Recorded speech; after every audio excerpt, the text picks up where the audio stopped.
Good morning, everybody in Australia, and good evening to our speakers and colleagues from Australia joining us from Brazil. We're just going to give everybody a couple more moments to join the webinar, and then we will get started.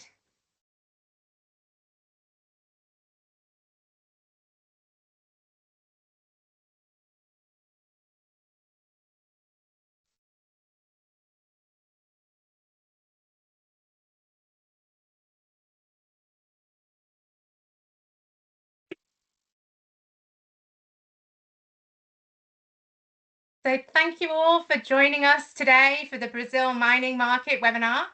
For those of you that I haven't met before, my name's Claire Chakrabarty, and I'm the Manager of International Programs at Osmine, and I'll be hosting and moderating today's session. So before we get started, just a couple of quick housekeeping notes. We will be recording today's webinar, and we'll be sharing that recording afterwards with all of yourselves and anyone else who registered for the session today. I do ask that during the webinar, while people are presenting, if you can leave yourself on mute. If at the end you have a question, we'll invite you to unmute and ask your question. Obviously, because the webinar is being recorded, if you have your camera on, then you will also be recorded in the webinar. It will be a small little box down the corner. However, if you don't want to have yourself on screen, you can obviously turn your cameras off. It is always nice for these things, though, for the presenters, if we can see some nice smiling faces rather than the little circles with everybody's initial in. It's a great way for us to engage with you as an audience. So if you don't mind leaving your cameras on, we would really appreciate that. As I say, we will have a chat function here. So throughout the webinars, we'll have presentations from each of our different presenters, and we will be doing questions at the end. So I do ask, if you have a burning question that you can't hold on to, please put it in the chat. I know if you're anything like me and you try to remember that question, by the time we get to the end, you probably will have forgotten about it. So please do, if you have a question, put it into the chat, and I'll try and get to as many of those as possible. Just before we begin, a reminder that the information in today's webinar is general in nature. And so obviously companies should obtain their own legal, tax, financial, or other professional advice relevant to your own circumstances before making any decisions about entering or operating in Brazil. And now I've got that legal part out of the way. I just want to thank you all for being here today.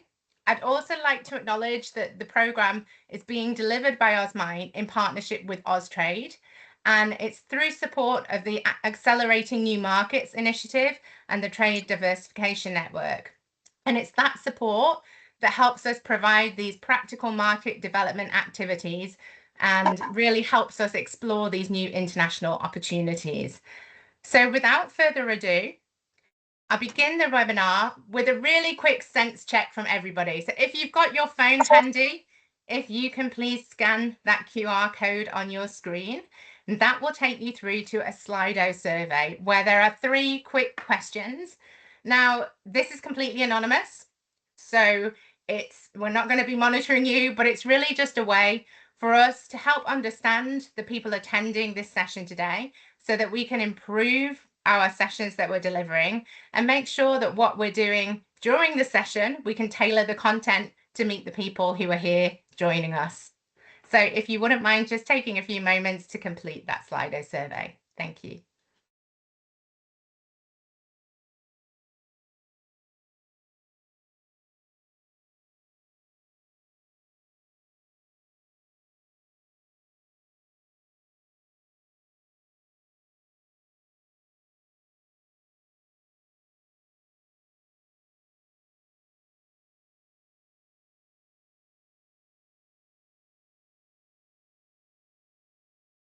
Thank you. I can see there's some votes coming in, which is really great to see.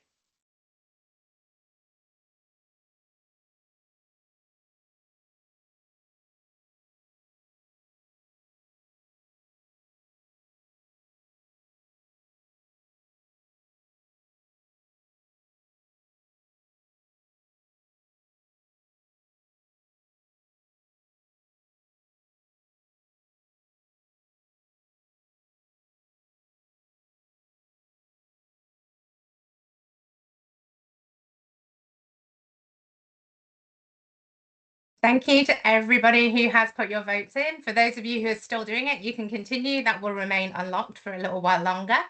But it's really good to see from the responses we've got so far that there's a really mixture of companies here at different stages in their journey entering Brazil. And that's exactly what this support is here for, to help you along that journey and make things a little bit clearer.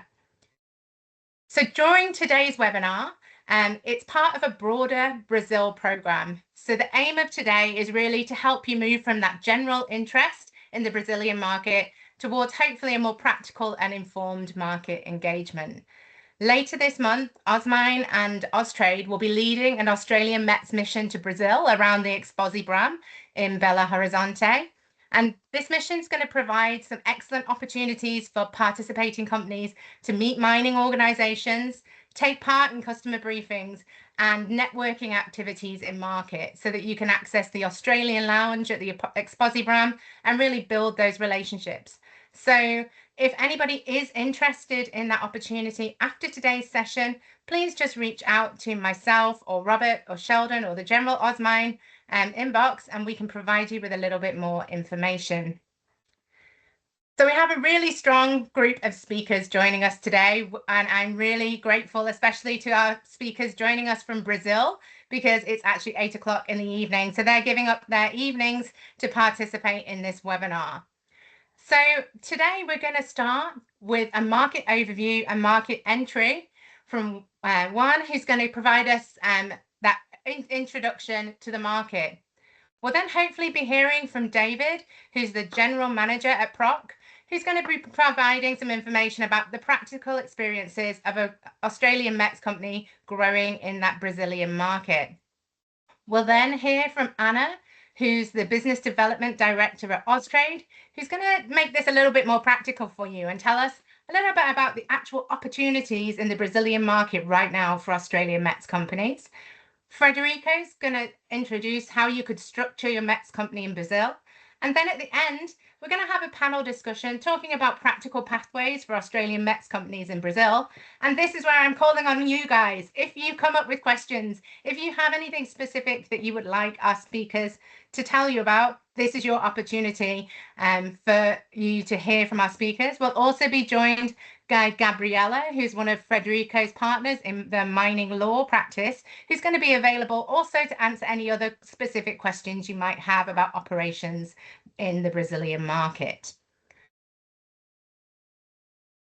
So without further ado, I'd like to invite Juan to come and tell us a little bit more about supply chains, operational and market entry matters.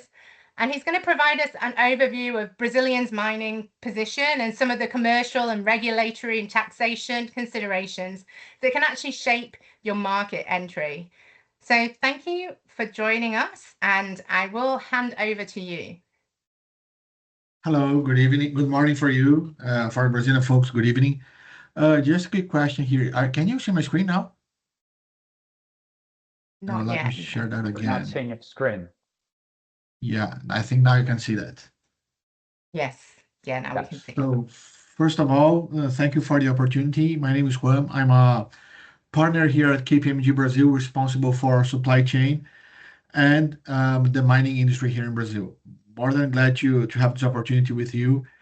And for those who will be at Exposibram, please feel free to reach our booth here as well. And more than glad to touch base with you. So the idea here is try to do this in 20, 25 minutes. It's a challenge to explain a little bit about Brazil. So I'll start with something about Brazil, the size of Brazil for a mining perspective. So we are something about 8.5 million kilometers of mineral-rich landscape. So lots of opportunities here. We are the second country on iron ore, niobium, and have lots of reserves on other important materials. So lots of opportunity here as well. We also have a clean energy matrix. Most of our energy comes from hydroelectrical sources. So we can say most of the minerals that we can produce here have lots of green energy on it. And then not last but not least, we are very stable country to have capital markets here. We have a very solid bank system, very solid uh, sharing system, and so it is important to. It is a good opportunity for you. And when we talk about the size of the market, we start with this big number here. We have a revenue of 53 billion dollars. So we're increasing double digit year to year, and only iron ore is something about half of that revenue. So lots of opportunities. We know that you are very experienced in iron ore, so big opportunity for you.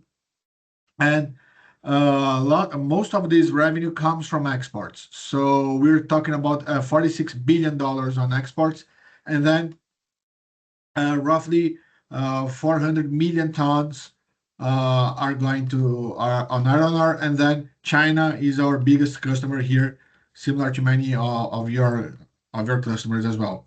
Uh, 55% of the Brazilian surplus comes from mining, which relatives something about 37 billion dollars, and it employs something about 230,000 people directly in Brazil, and uh, provides a revenue for the government of $18 billion. Talking a little bit more on iron ore and some minerals that we have here. Together with Australia, we are the biggest exporter of iron. Similar to Australia, something about a third of the global iron ore that is produced come from Brazil.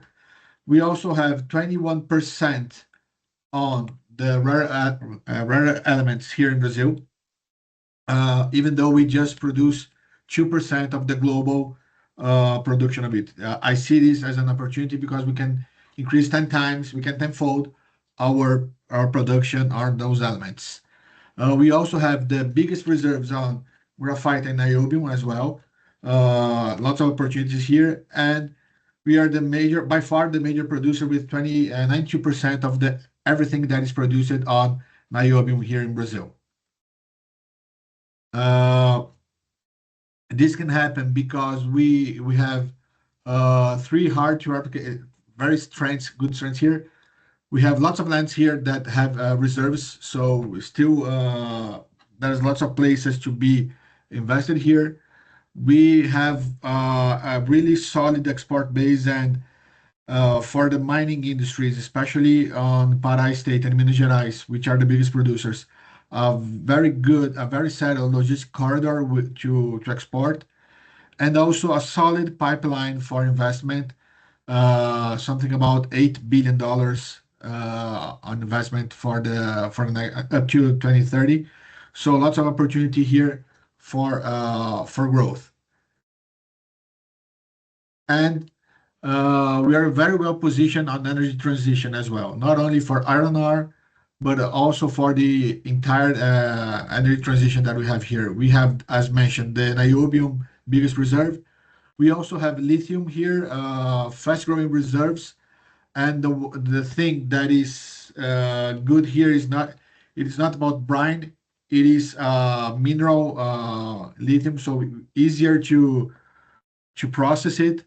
Nickel, we also have good reserves of nickel here, and copper, we also have a solid demand here. Both nickel and copper are Vale is the biggest producer here, but there are lots of other minor producers that can also be an opportunity for you to invest and work with.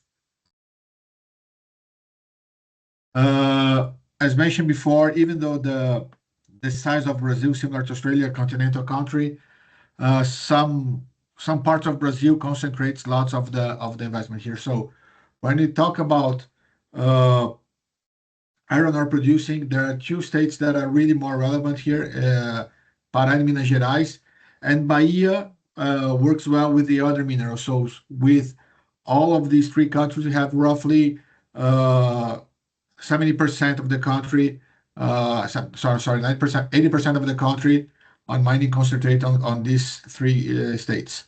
When we talk about copper and bauxite, we also have lots of the production in Pará.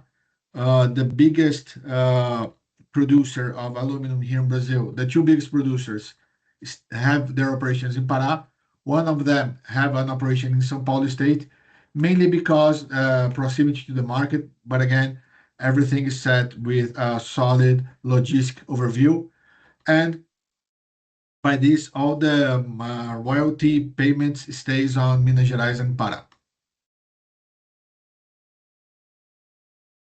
So for you to enter the market here and start producing minerals here, there is a long but centralized and sequential path. It takes longer, basically, for the environmental rights. I'll touch base with it in a few slides, but this has been really uh, s- strong protection here on that.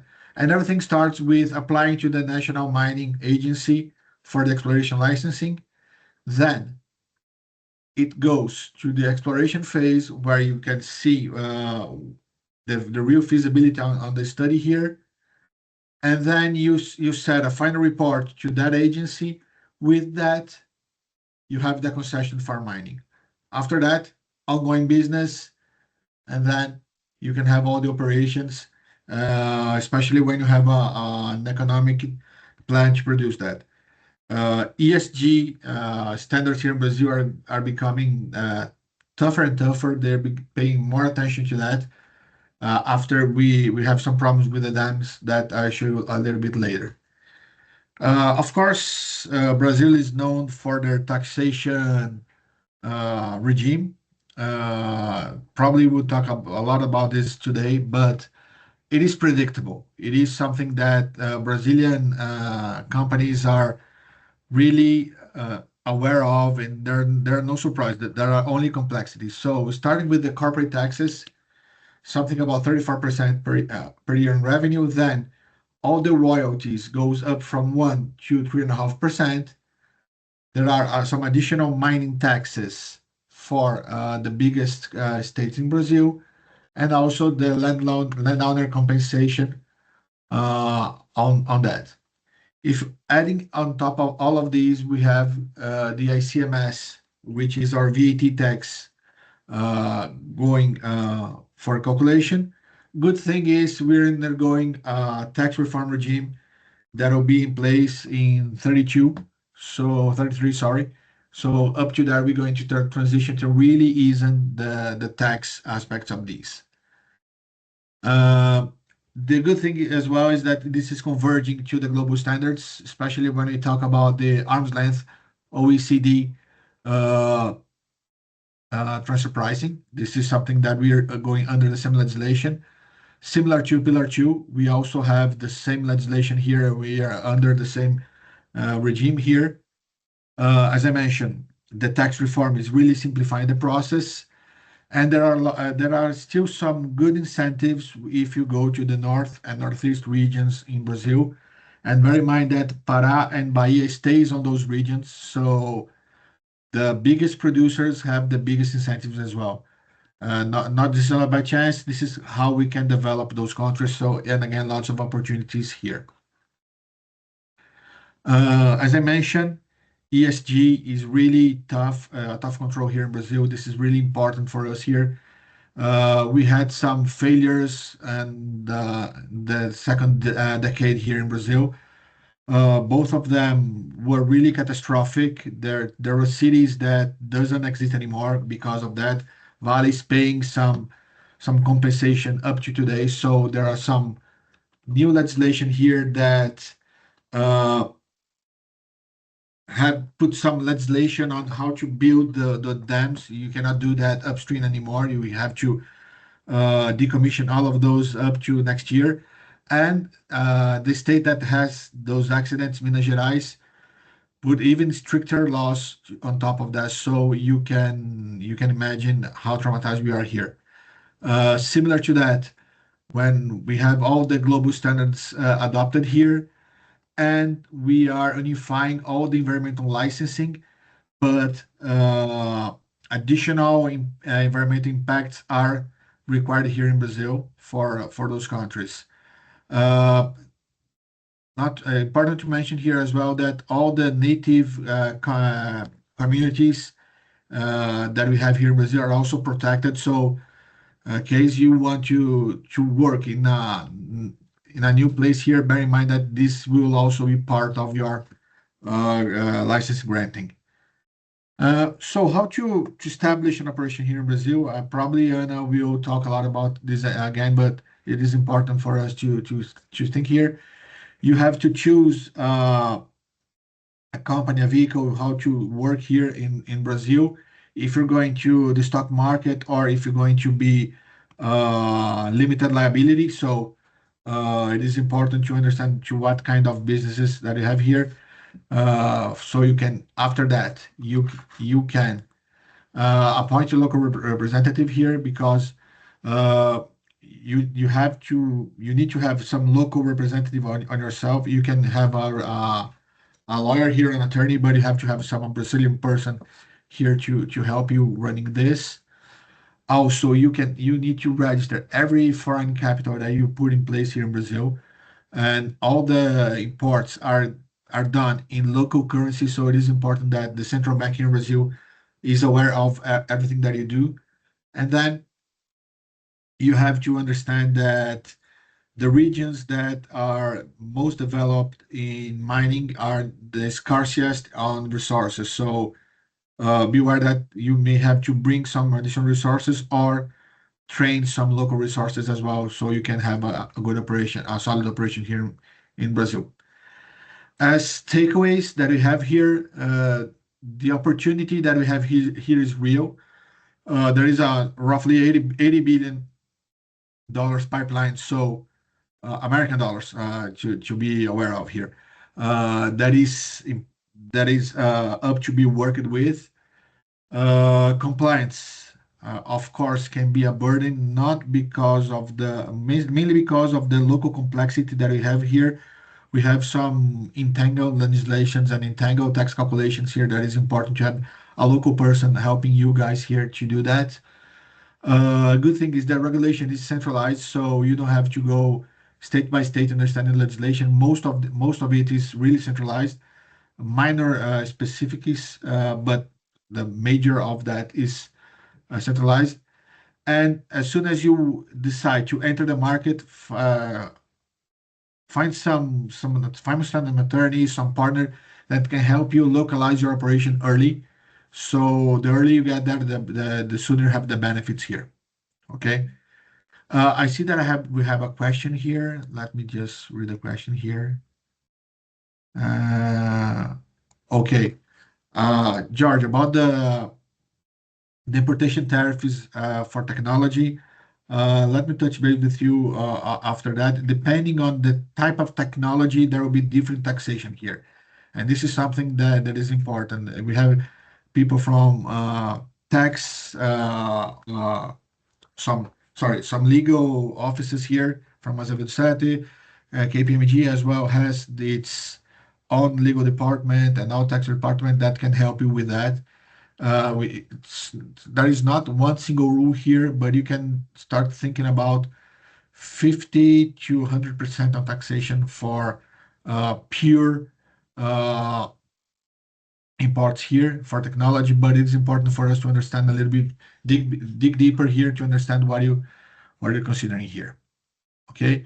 Again, as Claire mentioned, in case you have any additional questions, feel free to put that on the chat, and glad to answer those. Again, I also like to invite you to visit our booth at Expo Zibran. There will be a critical minerals session in English with our colleagues from KPMG Canada as well, helping us here to have the perfect English here, to have the discussion here. More than glad to be with you. And I also give you my contacts here. Feel free to reach me in case you have any questions.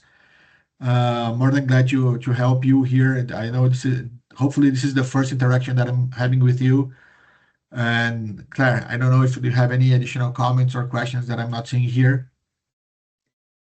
No, there's none at the moment, but thank you very much for that one. And obviously, at the end, if anybody does come up with anything, just add them in the chat because we will be calling you back at the end to join that panel discussion. So we'll have plenty of opportunities for questions there.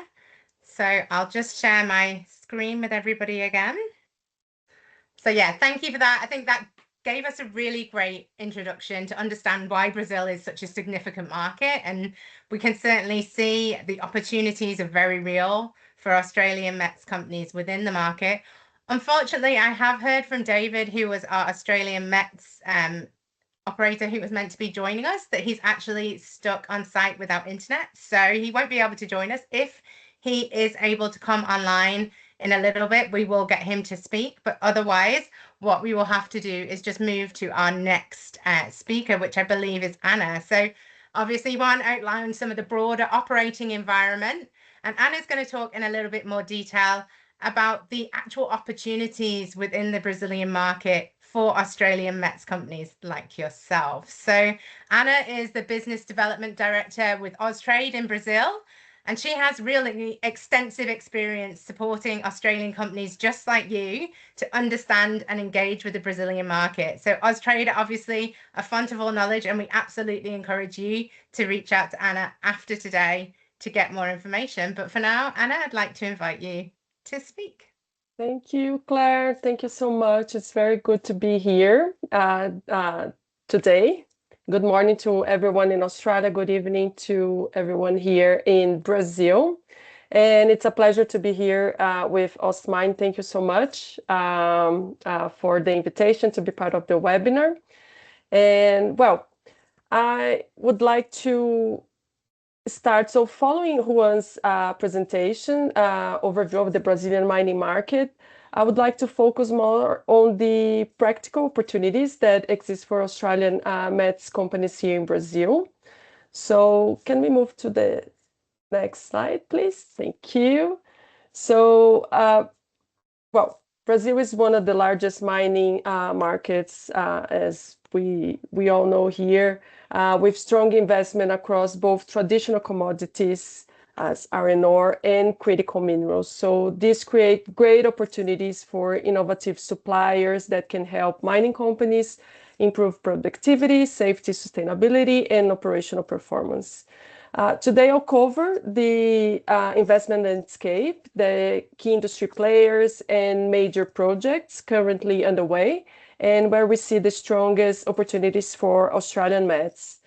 So I'll start by looking at the current investment. I know that Juan shared a little bit of this as well, and we might have some difference in numbers.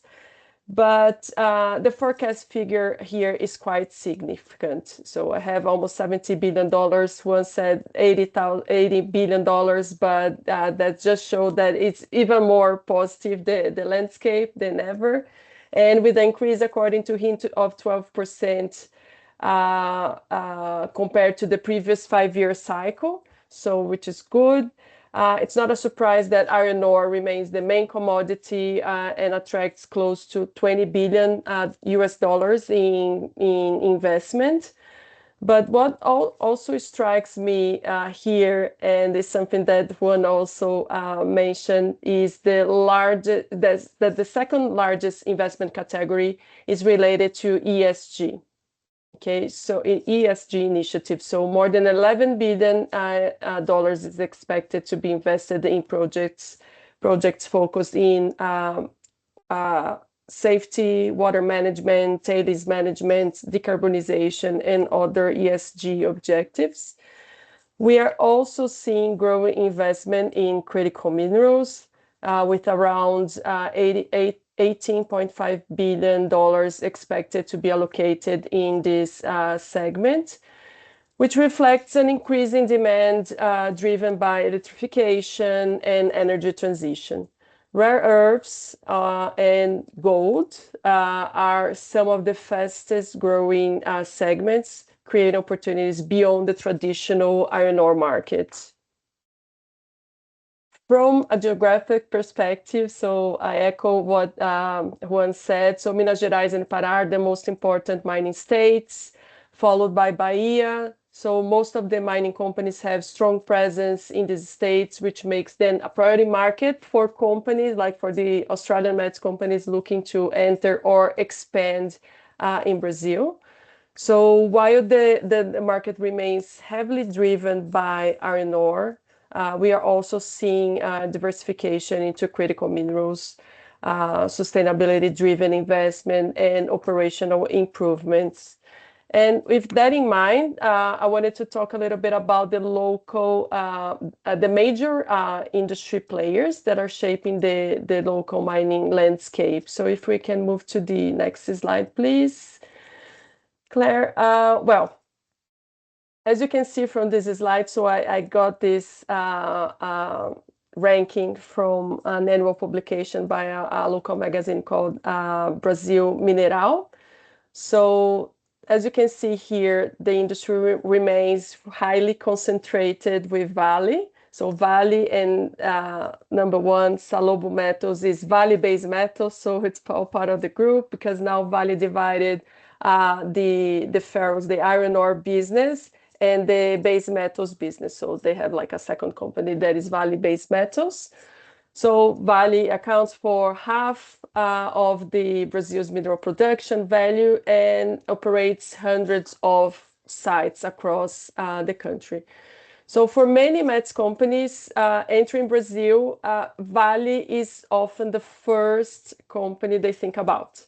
What makes sense given its scale and Vale global presence. However, I always say that it's important to look beyond Vale. So companies such as Anglo-American, CSN, Samarco, Usiminas, Kinross, Arrow, to name a few, also represent significant opportunities and are actively investing in production and operational growth. Another point that I think it's worth highlighting is the diversification of commodities represented here. So while iron ore remains the most relevant of the sector, commodity of the sector, we also have major mining companies, including Vale in copper, gold, bauxite, phosphate, potash. And I also would like to highlight that because it means that, and because of that, it means that opportunities are not limited to a single commodity or region. So it's broad. So the opportunities are spread, especially across these three main states. And in that sense, the Brazilian market can offer multiple pathways for engagement. So the opportunity may come through for an Australian metals company. So it can come through direct engagement with the mining company. It can be through EPCs, contractors, engineering firms, or local partner distributors supporting these operations. So depending on the strategy, the types of engagement can, be diverse. The next slide, please. And I wanted to talk here about key players and their projects. So starting with Vale, Vale continues to be, of course, the largest investor in the sector with planned capex of around almost $6 billion US dollars. Investment in spread across both iron ore and base metals. So in the iron ore side, projects such as Serra Sul up in Carajás, then Capanema and Tubarão remain priorities. While in the base metals space, Vale continues to invest in operations such as the Onça Puma complex, that reflects the growing importance of nickel in the energy transition, and on copper with Sossego and Salobo mine sites also up in the north. So Vale Base Metals operations are all concentrated up in the Pará state. So talking about CSN Mineração, CSN Mining, their focus is in the Itabirito P15 project that is part of the Casa de Pedra complex in Minas Gerais. So this project is expected to increase production significantly from 27 onward and forms part of a broader investment plan of approximately 2.4 billion US dollars through to 2030. Another important player is Nexa Resources, which operates in zinc, copper, and lead. The company is investing in the ramp-up of the Aripuanã mine and the Vazante complex, both representing opportunities for suppliers supporting underground mining operations, processing efficiency, and operational improvements. And finally, Anglo American continues to invest in its flagship Minas Rio operation. It's an iron ore operation. And this reflects this broader trend that we are seeing across the industry, where miners, like operators, are looking to maximize productivity from existing assets and while reducing environmental impacts and improving resources like mineral recovery. So I think the takeaway from this slide is that Invest is not limited to greenfield projects. So a large portion of spending is going into mine expansions, plant upgrades, productivity improvements, sustainability initiatives, and technology adoption. Next slide, please. And finally, talking about the opportunities. So I don't think that, I think this is consistent across the globe, but the trends are there and not different in Brazil. But would like to talk a little bit about each one of these. So energy transition and net zero. So mining companies across Brazil are under pressure to reduce emissions, improve energy efficiency, and meet very ambitious sustainability targets. And as a result, we are seeing strong interest in renewable energy, solutions for mining operations, electrification of mobile equipment and processing plants, and technologies that help reduce energy consumption across the value chain. The second area is water management. Water remains a critical issue for many mining operations, particularly as companies seek to reduce environmental impacts. So technologies focused on water recycling, water recovery, and monitoring are increasingly in demand. The third area is mine closure and rehabilitation. Following changes in regulations, mining companies are placing greater emphasis on closure planning and long-term environmental management. So this includes mining decommissioning, land rehabilitation, environmental restoration, contamination control, and ongoing monitoring activities.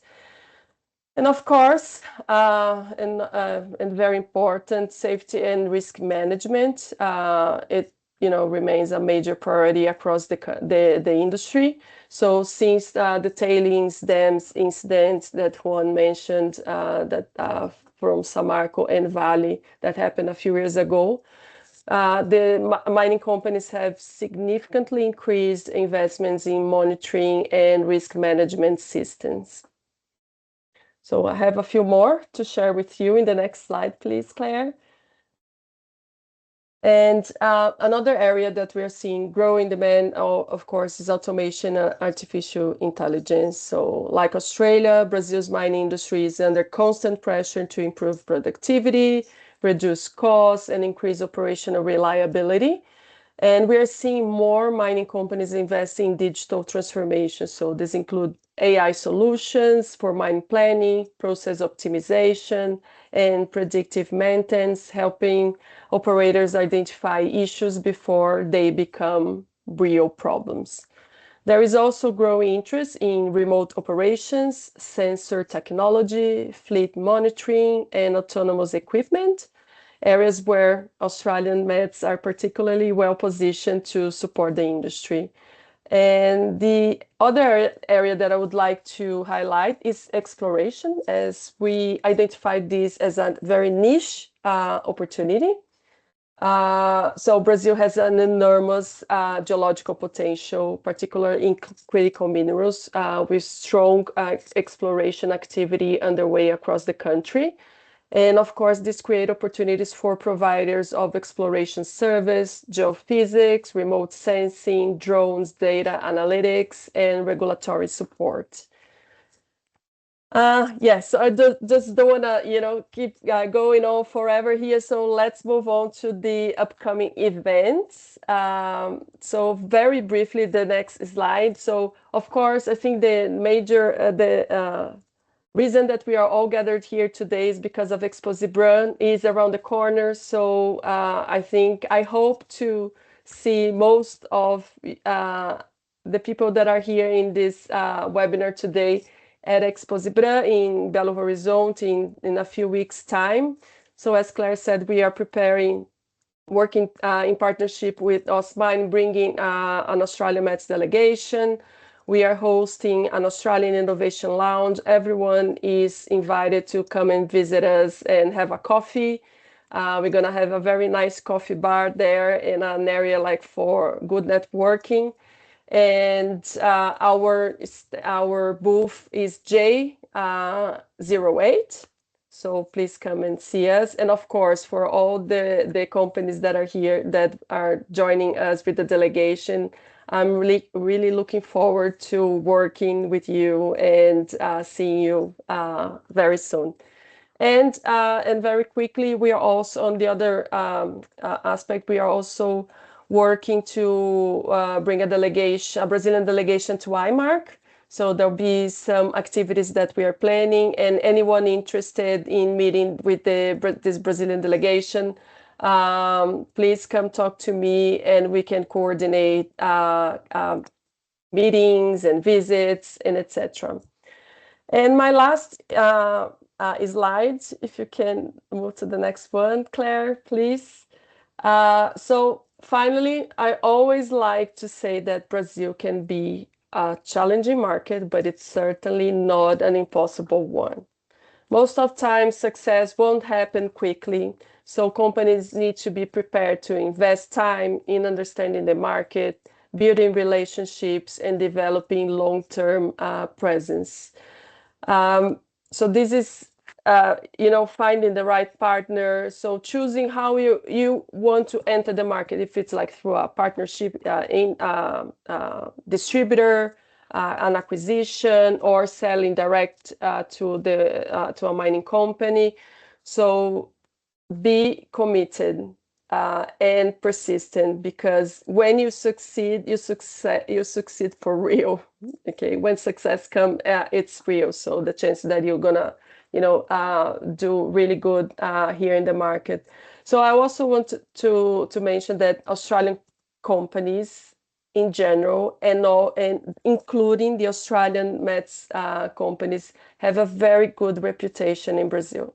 So Brazilian mining companies recognize Australia as a global mining leader, of course, and they generally view Australian suppliers innovative, reliable, and technically strong. So this reputation, of course, opens doors, but still needs to be supported by local relationships and ongoing engagement from the Australian company.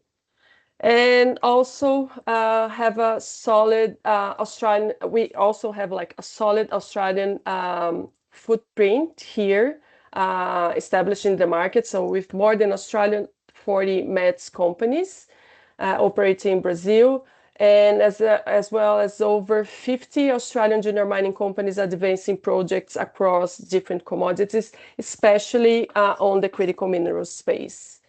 I think that's a good indication that Australian business can succeed here. So my key message today is simple. The opportunity is there, the market is investing, and the demand for innovation is growing. So thank you very much for the opportunity, for your attention here. Happy to answer any questions, and I look forward to meeting most of you in Belo Horizonte in a few weeks' time. Thank you. Thank you. Thank you, Anna. Thanks. That was a really great overview. I think we're getting from the last two presentations a real sense of the opportunity and the scale of the opportunity within the Brazilian market. And I'm sure that many of the METS companies online will be excited to hear about some of those priority areas, because it aligns really well with what we know are those real Australian talents here. Robert, you had your hand up? Yeah. I just want to let you know that David Rice is online. Oh, perfect. Thank you. So that's actually a perfect segue, because we've heard about all the opportunities and the possibilities for Australian METS companies. So it kind of leads quite naturally into that contribution and hearing from what it's actually like on the ground for somebody from an Australian METS company who's working within the Brazilian market. So David, if you're online, can I ask you to unmute and introduce yourself? Hi, thank you. Thank you for the opportunity. I'm Davi Reis, or David Reis. I'm working for Nepean here in Brazil.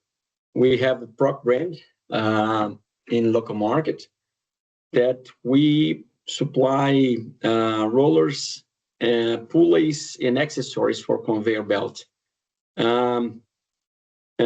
Nepean acquired a business from Sandvik in 2017. And since I was in Sandvik for 10 years, and then 8 years now in PROC. And we are attending not just mining, but also agriculture, cement, milled steel plants, and every business that use conveyor belts in the operation. And we are since 2017, our business is growing a lot here in Brazil, and also we are expanding in other countries in Latin America. That's really great to hear, because obviously PROC, everybody will know the brand. Can you tell me a little bit about how you had to adapt to meet like local expectations within the Brazilian market? Yeah, Brazilian market is for mining, let's say. It's have waves like in other countries as well, mainly for investment. Mm-hmm. So we faced 2025, 2026 is still not good for new projects, but there are some expectations for new investment.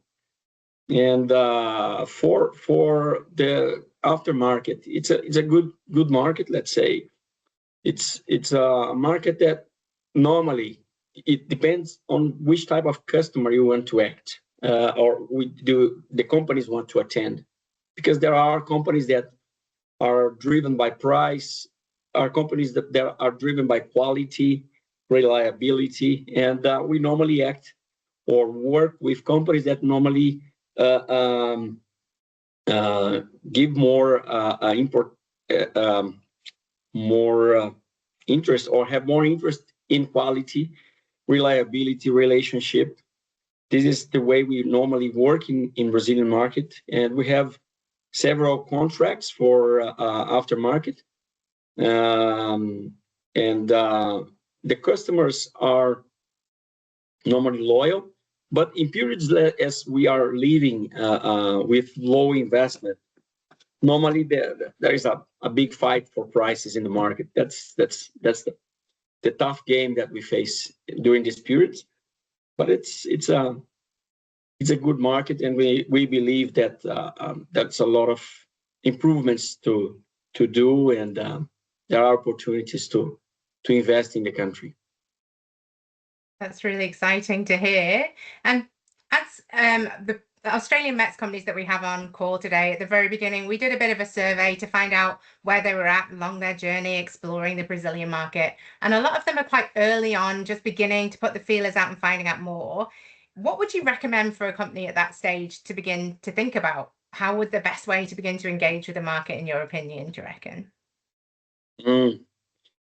It's difficult to say, but normally it's important to find, for the type of product or service you want to offer, which customer really would have demand, or which competitors do we have actually in the market that are serving this type of customers. So identifying which customers, region, who are the competitors and what are they offering. So if you have a good competitor with same level of quality, and it's important to evaluate if customers, which type of customer they are attending. So we can identify gaps, we can identify opportunities to serve better or present better service, or because customers are always looking for more reliable products. Because the most important thing for a mining company is operation. So they want to have reliable operation, less downtime. So it's really important to analyze the market and where do you want to play. So we cannot attend the whole country and not all the customers, but we need to identify which customers in which region we want to attend, and we will attend well. So the customers are always, not just in Brazil, but most of the countries, customers are looking to have suppliers that can attend on time. This is something that they always, all our customers give a lot of attention, is on-time delivery, and fulfill with the promises that we make. So it's really important to make this, and then you have confidence with customer, and then you have a long-term relationship. Thank you. I think that's really great advice for everybody on the call who are starting out that journey to understand the customer and the regions as well. Now, I know that you can't stay very long, so I do want to open up the floor to see if anybody had any questions for you. You can either add them in the chat, or if you raise your hand.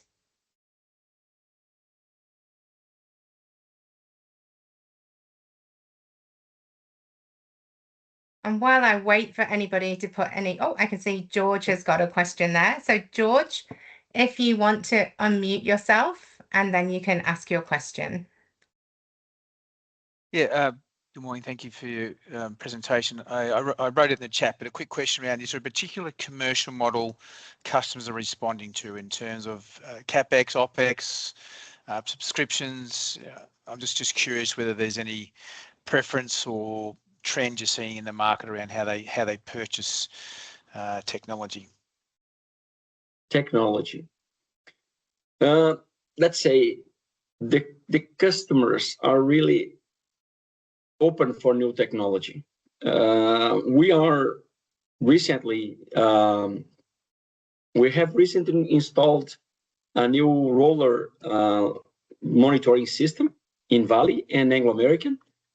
And there are several customers asking for the system to install and test. But we are focusing in just two mining sites to avoid to lose focus in the trial we are doing. So, but when you present new technologies that they believe that can improve their results, they are really interested in new technology. And in the other hand, normally the customers don't want to pay for trial. So it's important to have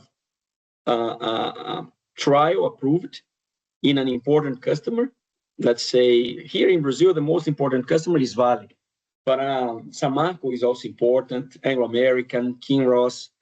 All these important mining companies have references, and being approved in one of these companies open the door to start presenting and selling in other companies.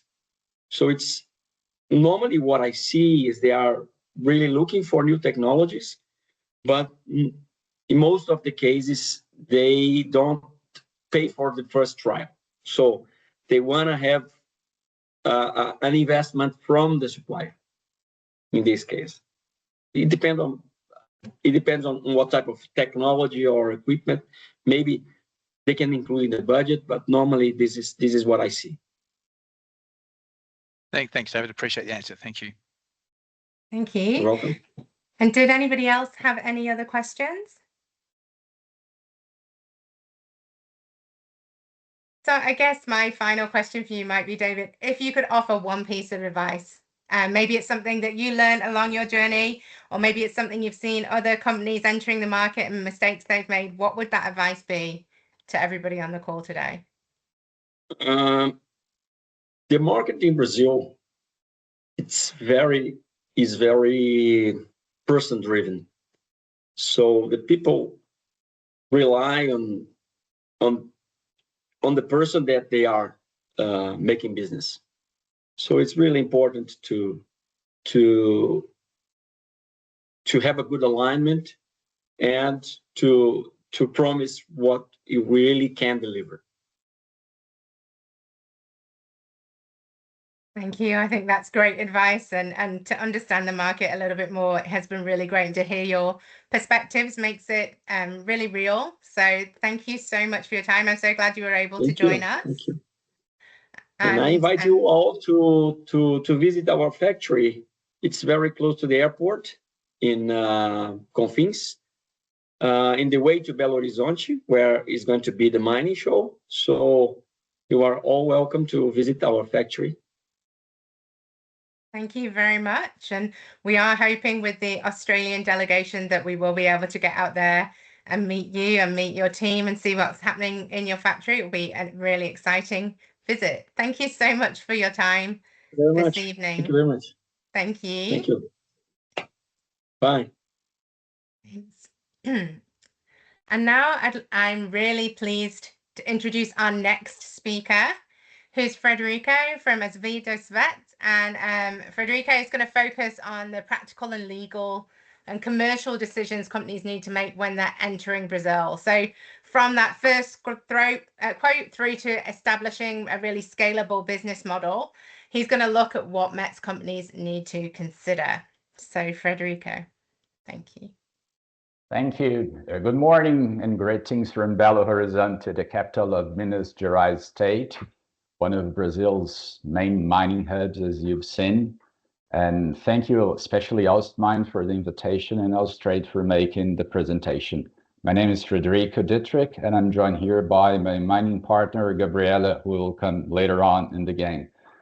My focus here is not about legal. This is a strategy, right? And so it's not a legal class. We're not going to talk about any laws. We're going to talk how about Australian METS companies can turn a commercial opportunity into a transaction in Brazil.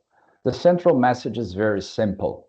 Choose the lightest structure that can deliver your commercial promise, as we've just heard, but not lighter than needed.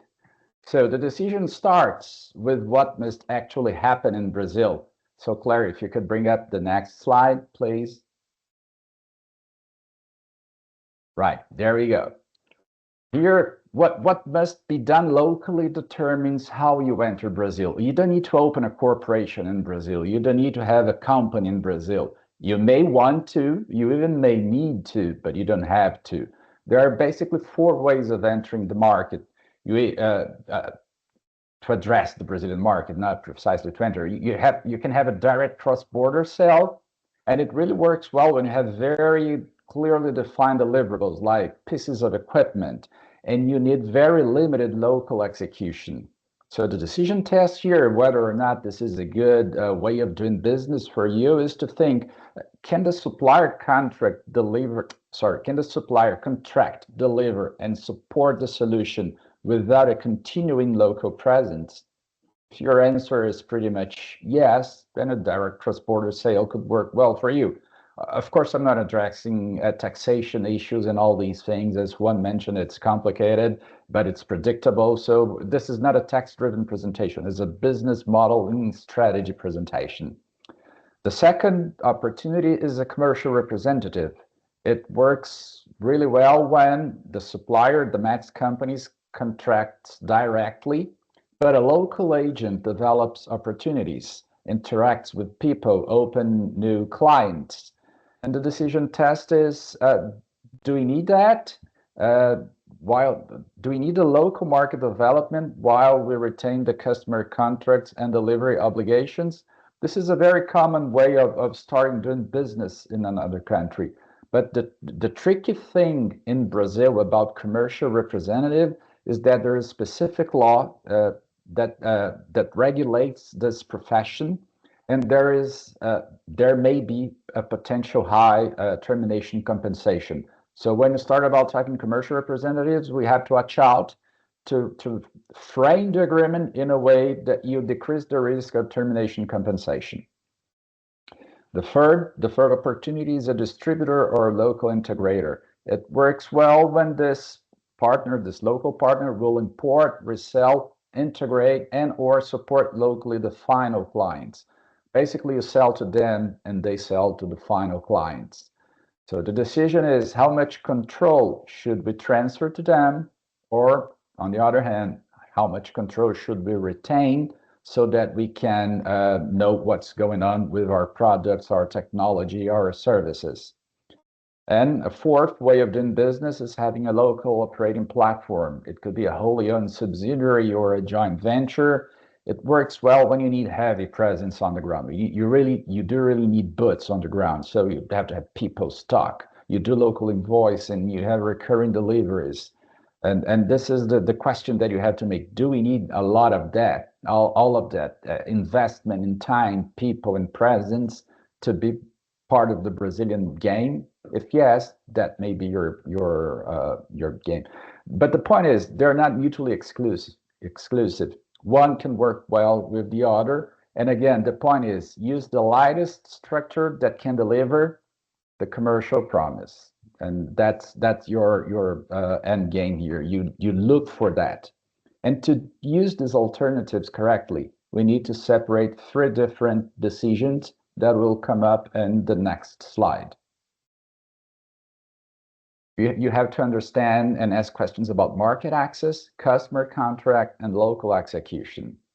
So who develops the opportunity? It's your sales team directly in Australia, it's a local representative or distributor, or your JV partner. And who is doing that? Who has contact with the client? The customer contract. Who signs the contract, executes the contract, who issues the invoices? Is the Australian supplier in the case of a direct international sale, or the local reseller, or your Brazilian entity? And local execution. Who is importing, integrating, and supporting the end customer? Is the customer itself, or an importer, a local integrator, your own local team? Based on the answer to these questions, you kind of define the way your strategy will work. For instance, in the case of an equipment supply, you can have an offshore contract, the customer is importing things, and you just have minimum or virtually zero local support. On the other hand, if you have a recurring local business, you would most likely have a Brazilian entity, local invoicing, and a local team. Just an example, I have an American client that sells services and equipment and technology. He does the whole 9 yards. And what he does, from the American company, he sells equipment. From the Brazilian company sells services. And the American company and the Brazilian company together license technology. So he has a hybrid model based on his tax planning and on tariffs these days, right? This has become a big issue concerning American entities. But the thing is, we should not confuse market access with execution capacity. And then from Austrade mentioned this very well. The market is big, but execution remains a constraint. Which leads us to, once you have decided that a local partner might be assigned a role, how do you deal with this local partner? How you add capability whilst not becoming dependent upon it? The first thing is verifying capability. Who this person or entity or company is. Can they perform, and what they propose to perform, and can we trust on them? We have to see their financials, their technical expertise, their market access. Most important, integrity. Do they have conflicts of interest? Do they have public sector exposure? Who are their key people? Are they involved in scandals? Hopefully not. Do they use sub-agents? Are these sub-agents vetted? Because ownership and reputation do matter. It's very important. It matters in Australia, it matters in Brazil, it matters everywhere. Your name is your history. The second most important point, and this is very legal but very important, define the mandate. Right? What is the role? What is the territory? What is the authority that your local partner will have? Does your contract have targets? Do you have exclusivity? How does feedback works? What kind of reporting does your local agent send to you? Can you audit? How often? What are the compliance rules? I think the most important lesson here is that exclusivity should be earned, not just be given up front. Many people would ask you up front, no, just give, if you don't give me exclusivity, I will not work for you. I think that's not the right start of a conversation. This is not something that should be just given. It should be earned. And the final point is if your local guy disappears, can your business continue without that company, without that agent, that representative, that integrator? So you should address or plan for customer pipeline, data visibility, IP protection, what happens to your inventory if the company is holding some of your inventory, how will transition occurs, what are the exit rights for them and for you if the relationship is not working very well. And the end game is customer visibility must survive exit. In the end, you are there to serve your final client. If the person in between is coming out of the picture, a new one coming in, or you are jumping into Brazil fully, you still have to have this very clear. So local access must not become local dependency. I had a client that was the other way around, like your Australian mats are considering Brazil. The Brazilian client that I had was considering Colombia. And he had a very good relationship with one company, but in the end, they ended in an arbitration because they made everything mixed and bundled. You could not see clearly which role was the commercial representative, which role was the service provider, and everything was messy because the contracts were not drafted right, the relationship was not structured right, and in the end they litigated because one wanted one thing, the other wanted the other thing. Not very good policy. So once you have your local guy, you have your local guy, you have to localize the deal, as has been mentioned before. It's not just a question of translation. It's really a tropicalization, how to do business in Brazil. And I would just bring these three avenues: the counterparty and recourse. And the question is, who is actually bound? It's a person thing. Which is the company? You don't want to make a $10 million sale to a company that has just been incorporated and have 1,000 reais equity. You don't want to take that credit risk. So which is the company? And from your side and from their side, because what I've also seen from the supplier side is that they sell sometimes just because that's the way they do business. There's nothing wrong with that. But one company makes the pitch, the other makes the presentation, and the third one makes the delivery. It gets confusing to the client. Sometimes we may need or be requested to provide parent support. Sometimes if we ask for an advance payment, the client will require an advance payment bond, and we have to address security issues and collateral issues. The transaction mechanics is very important. Can performance and payment work as drafted? Sometimes the contract is perfect, marvelous. American contracts, for instance, 200 pages long, provide for everything. But when you bring them into the country, they just don't work the way they were supposed to work back in the United States or back in Australia or back in Canada. So it's important to understand importation. And there was a question about importation of technology, the fees applicable to that. And that's one of the things that really must be understood and studied beforehand. FX issues, tax allocation, technical responsibility, all these things should be considered. And finally, enforcement. Will the agreed remedies work locally? what was your choice of governing law and forum and arbitration, and dispute resolution mechanism? This is not just a lawyer thing, because, for instance, if you have an arbitration, typically in Brazil, arbitrations are more expensive than the courts. And if you're selling from Australia and your client has assets and revenues in Brazil, an Australian arbitration in Melbourne or in Perth would not do you very good. It would be much better for you to litigate in Brazil, where the other parties' economics are. So there's a chess in here that we have to pay attention to. And in addition to these things, if you're doing business in Brazil, foreign documents must be translated, sworn translated, authenticated by the embassies and all these legal things. But it's not difficult, but sometimes it's time consuming. So the final test here with respect to the contracting with the local entities, can the contract be performed, paid, and enforced in Brazil? If the answer is yes, well, we're in good shape here. So now, which leads us to only after all these points, our final slide, only after all these points are aligned, should manage approve the first binding quote.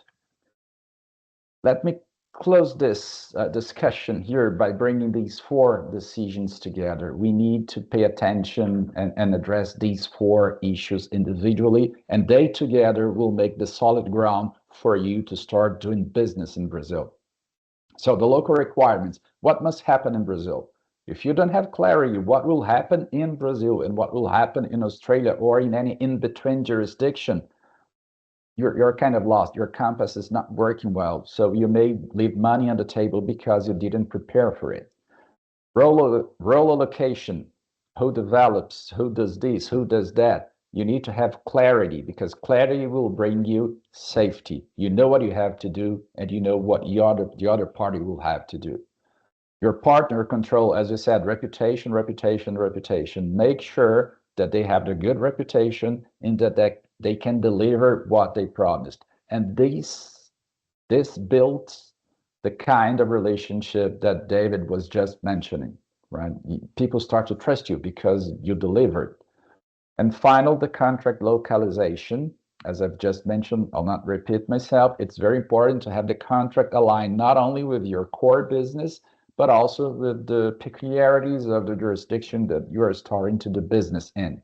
So if any of these answers is unclear, the quote is not ready yet. It doesn't mean you should abandon the opportunity. It just means that you should not yet lock price, scope, schedule, or liabilities. Or if you have to prepare a proposal, at least work well on the conditions and assumptions that are on which your price is based upon, and therefore you can move forward with the proposal while still finalizing the details on these four very important questions. So that's all from my side. Again, I thank you very much for your attention in this early morning in Australia, late evening in Brazil. Claire, back to you. Thank you so much, Frederico. And that was a really great presentation. I certainly found that framework really useful to get your head around about the market access and contracting and how you can move from that opportunity into actually delivery, and how opportunity and that delivery are not the same thing. And there are some steps in between. So I think it's always good to have that. And I will say to everybody that the slides will be shared around afterwards, because I do think on all of our presentations today, there's been some really great information. And I know when you're sat there, especially late at night or early in the morning, it's hard to take it all in. So as well as the recording, we will be sending the slides around to everybody. And now, and Claire, if you want to share this presentation with everyone here on the webinar, please feel free. Awesome, thank you. And so we will definitely do that for everybody. And I'm now going to bring our speakers back together just to unpack some of the points that we've been discussing today. Obviously, we've covered quite a lot, and I don't doubt there are a number of questions from you in the audience. So if I can ask all of our speakers, I'm going to spotlight you all now. And we are also going to be joined by an additional speaker. So as Frederico mentioned, his colleague Gabriella is here with us as well.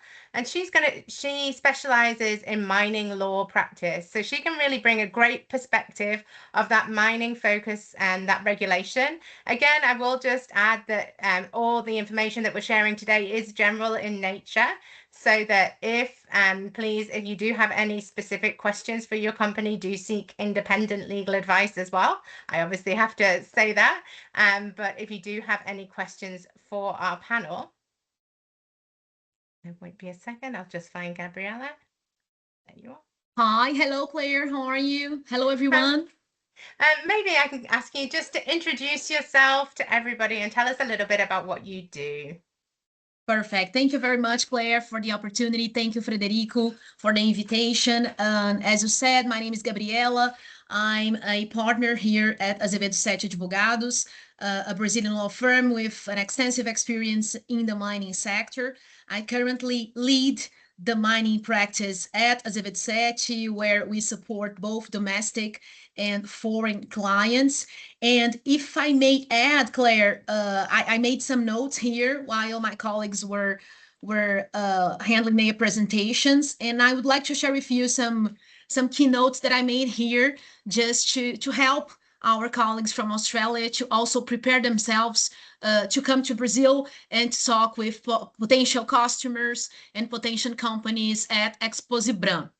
I would add, Claire and everyone, in addition to everything that the speakers said, that it will be very interesting to also consider when the MET companies are preparing to engage in conversations with customers and with meetings here in Brazil as a follow-up around Exposibram, to do a due diligence beforehand, to research the specific mining companies that and also projects that they want to approach, including the current phase of the project, if an early stage, an exploration, or a development, an operational stage, and understand the challenges that the companies are currently having on their mining sites.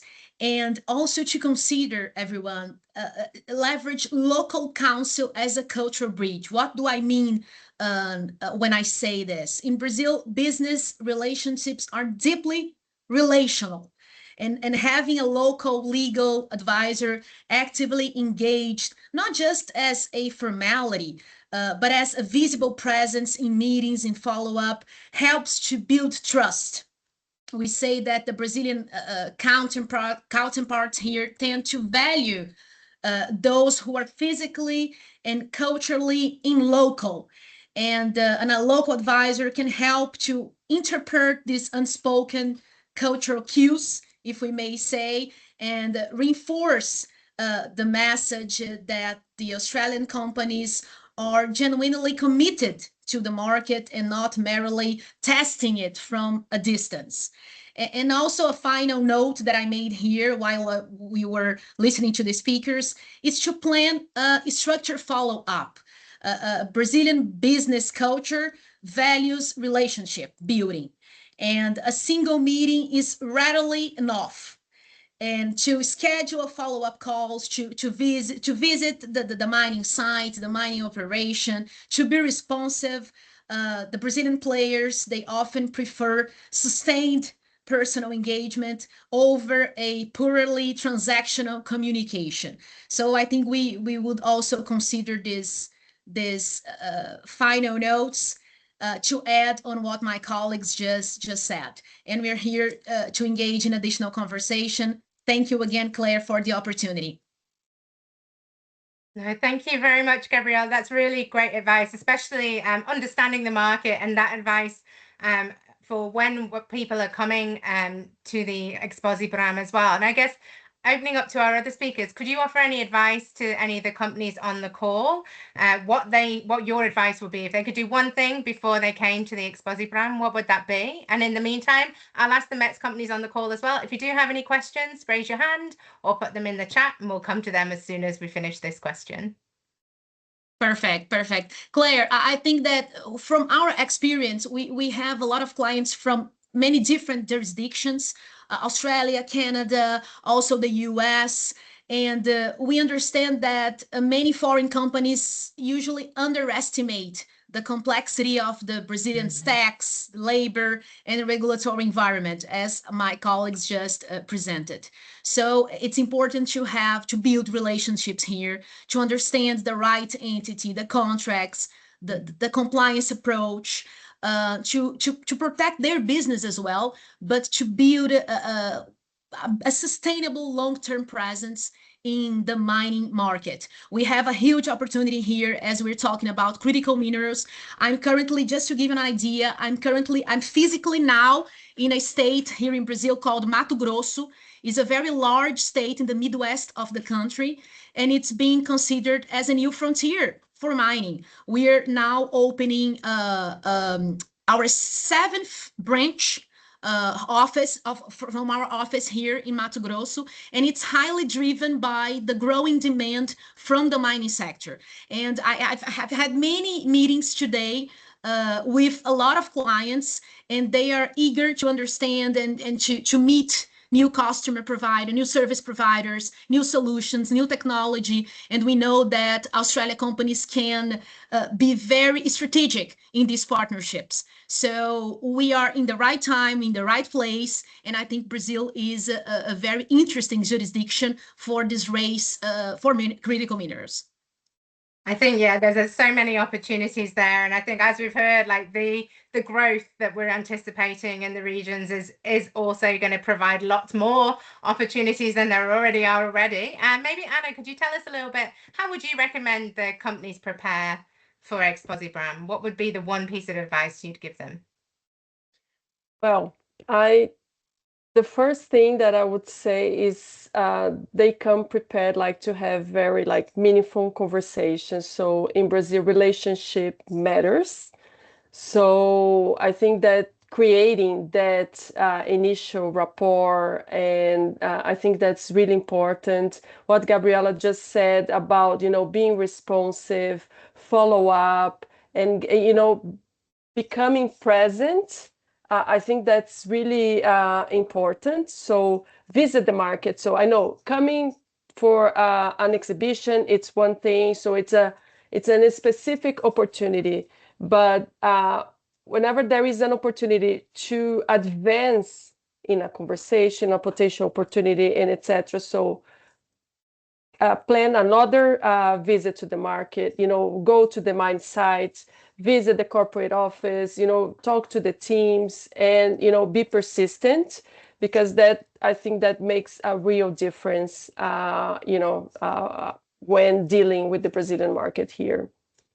And another point, and I think another point that is finding the right partner. So regardless, so Frederico, he explained, all the different ways and everything that you need to follow. You need, to be very precise on the way that you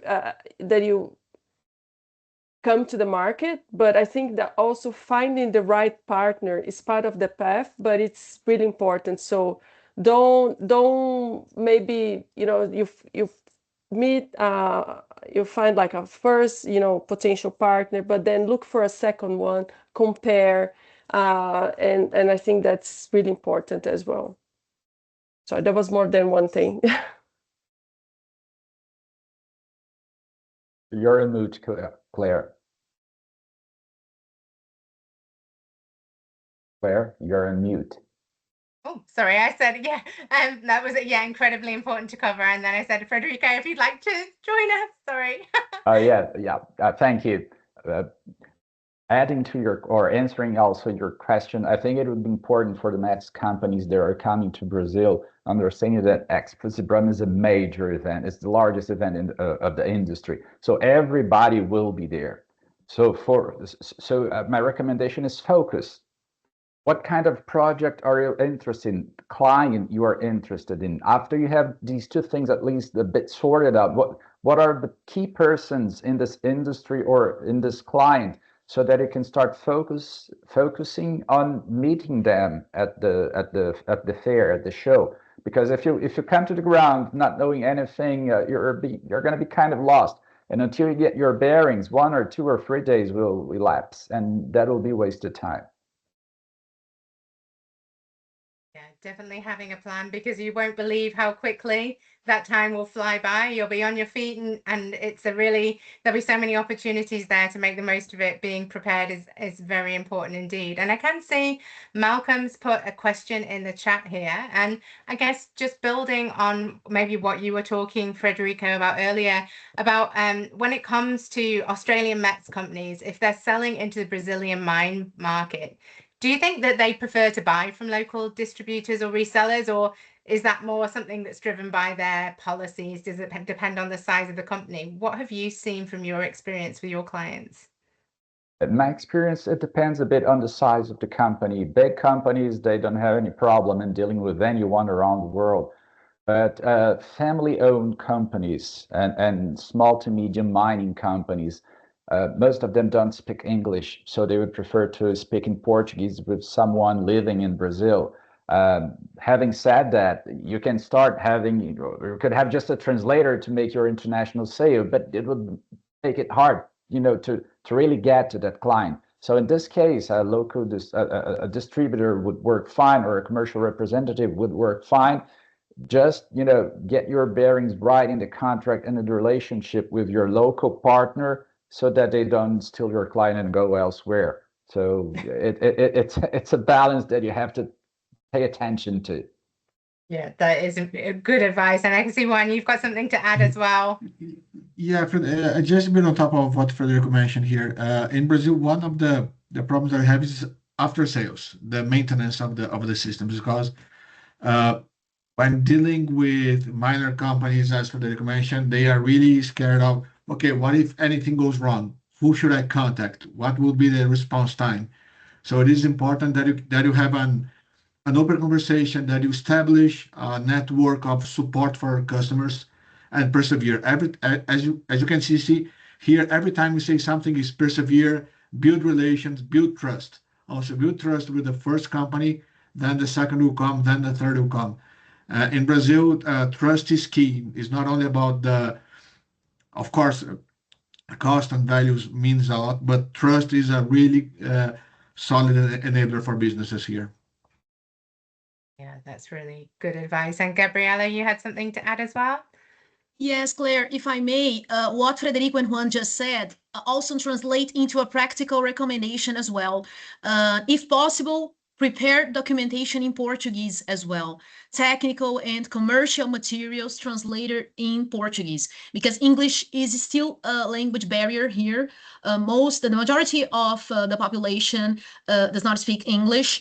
And if you are engaging in conversations with mid-tier companies or family companies in the mining sector, it will easier to talk with them if you have some material translated in Portuguese. Thanks. Yeah, that's a really good consideration to have there as well. And I can see in the chat, Melissa, yes, absolutely. It's not too late. There are still opportunities to join the delegation to Exposibram. And if anyone else is interested, please do reach out. Melissa will send you an email after today's presentation, and we can provide you with a little bit more detail. But can I ask, does anyone have any questions? If you do, just raise your hand.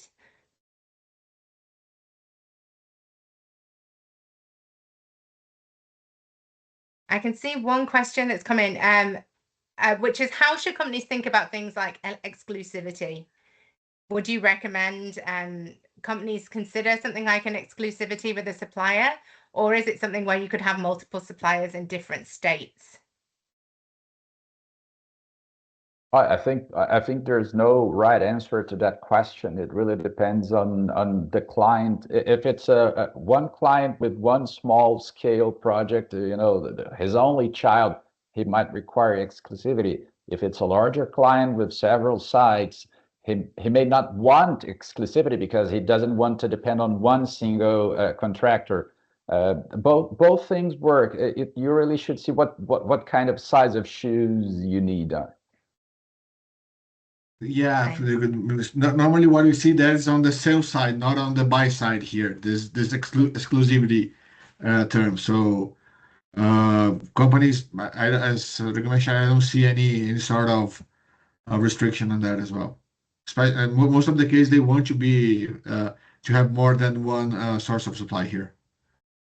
Yes, and there is an advantage when we are talking about Brazil. We have an extensive country, an extensive Yeah. territory with a lot of multiple players of different sizes with different preferences. So this may vary depending on the size of the company and also the transaction that is on the table. Thank you. That's really great to hear and some great advice for our companies. If anyone has any other questions, if you want to ask them, we do have a few minutes, 2 minutes left. Otherwise, I'd just like to ask each of our speakers if we go around, maybe starting with you, Anna, what will today, a lot of the companies are obviously starting on this journey. What would one practical step be that they should take after they finish the webinar today that could move them forward? What would you recommend? Well, definitely try to do a bit of homework in Brazil. And that's why Austrade is in the market, so we can help, providing some initial guidance on that pathway and have a chat on how they normally, work in different markets. So if it would apply the same type of market entry in Brazil, so we can help finding potential distributors, connecting directly with the mining companies. We give referrals to service providers, like for tax, legal advice. And I would say come to talk to us at Austrade here in Brazil, so we can help navigate the market, especially in this initial phase. Yeah, 100%. It's always good to have that support on site, and Austrader there and our excellent in-market supporters. Gabriella, what would your advice be to people on the call today who are starting out? Claire, my advice would be to consider the delegation to Expo Zibran as a first of many delegations that you may organize here in Brazil, bringing all the expertise that Australia have. And I'm talking in a broad scenario. You have a lot of expertise in all the service providers and equipment sectors. And here in Brazil, we have a lot of demand from different sizes, from different projects, from different mineral substances that also have different requirements. So consider Expo Zibran as a first step. And you may also need to organize additional missions, if we may say, to Mato Grosso, to Bahia, to Minas Gerais, to get to know better the country and the requirements and the needs of the different mining projects that we have here. It's been a pleasure. Thank you so much. Thank you. Yeah, definitely. It's such a big country with so many opportunities, and the regions are so different that the more time that you can spend getting to know that market, the better.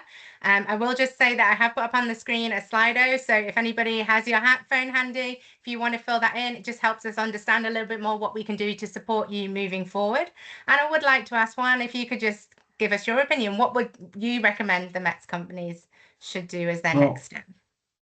Well, most of everything that on top of what Anna and Gabriela mentioned, bring some comfortable shoes, because you will walk a lot, you're gonna talk a lot, you're gonna have to really spend some time building relations here. So don't be afraid to do that, and rely on Ostmine for helping you guys to find the proper channels here, and also with Azevedo Sete and KPMG as well, to help you to find the best partners to cooperate to join with. Thank you. And finally, Frederico, what would you recommend? A recommendation is twofold. First, use your local presence in Brazil. Go to Austrade. Anna and her team will do an amazing job for you. Second thing, start working on your pricing, considering the Brazilian market. There are many technicalities, many variables. I believe that's the best word. Many variables concerning pricing. So, and it takes time. So start working on that, because then you can see how your price fares in comparison with your competitors. Don't just assume that your local Australian or international standard price will apply to Brazil one-on-one. Taxation, import duties, all these things do impact a lot. So start working on that sooner rather than later.